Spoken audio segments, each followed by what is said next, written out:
Bem, então a gente vai começar a apresentar para vocês alguns dos componentes básicos que a gente tem no ambiente da Swing, tá bom? Bem, o primeiro componente que a gente pode mostrar para vocês, né, que é bem importante, são os botões de comando, né, que a gente também chama eles de J-Buttons. Tá? Então, o que esses J-Buttons servem? Vocês já veem eles em uma série de interfaces. São aqueles botõezinhos que a gente tem, por exemplo, o OK, o cancelar, o salvar, né?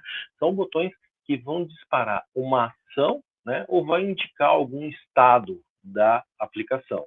Né? Então, a gente vai usar para fazer ações frequentes ou críticas. Então, normalmente, quando eu quero dar um comando, né? Quando eu quero que a minha interface faça uma determinada ação, eu vou usar um JButton. Né? Ele normalmente está associado para os usuários esse tipo de ação específica para eles, tá bom?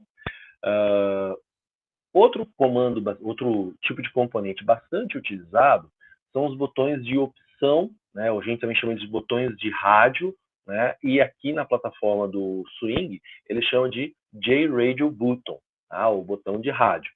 Que é a característica principal deles? É quando a gente tem uma série de opções, né? Então, por exemplo, aqui nós criaríamos um radio button para o estado civil de uma pessoa, né? Então, uma pessoa só pode ter pelo menos pela lei brasileira, né? Ela só pode ter um estado civil ao mesmo tempo.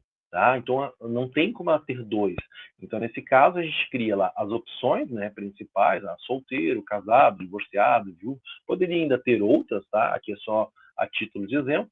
E quando eu seleciono uma opção, ele automaticamente desmarca uma que estava selecionada. Né? Então, são opções que estão relacionadas, mas elas são o que a gente chama de mutuamente exclusivas, ou seja, mutuamente. Se uma está selecionada, a outra não pode estar, e assim por diante. Então, por isso que a gente utiliza os botões de rádio. Né? Da onde que vem isso? Né? Hoje a gente está muito acostumado, né, com as interfaces digitais, né, e telas de LCD para os rádios, para as televisões e os celulares.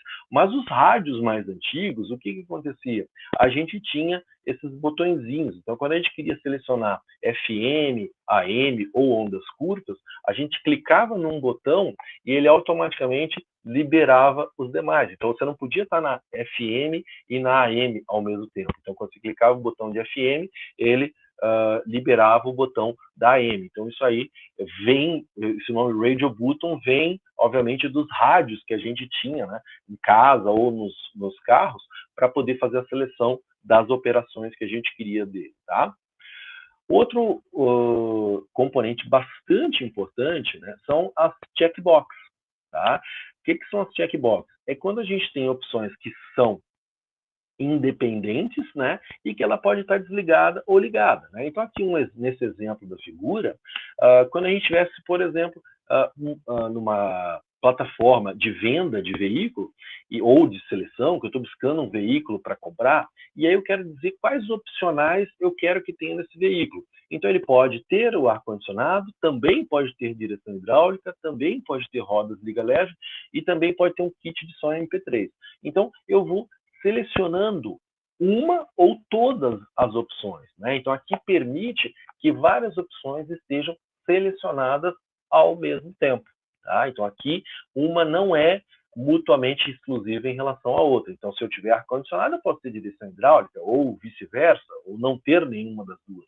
Né? Então, os botões de seleção nos permitem esse tipo de interação com o usuário, no qual ele vai selecionar vários itens das opções selecionadas.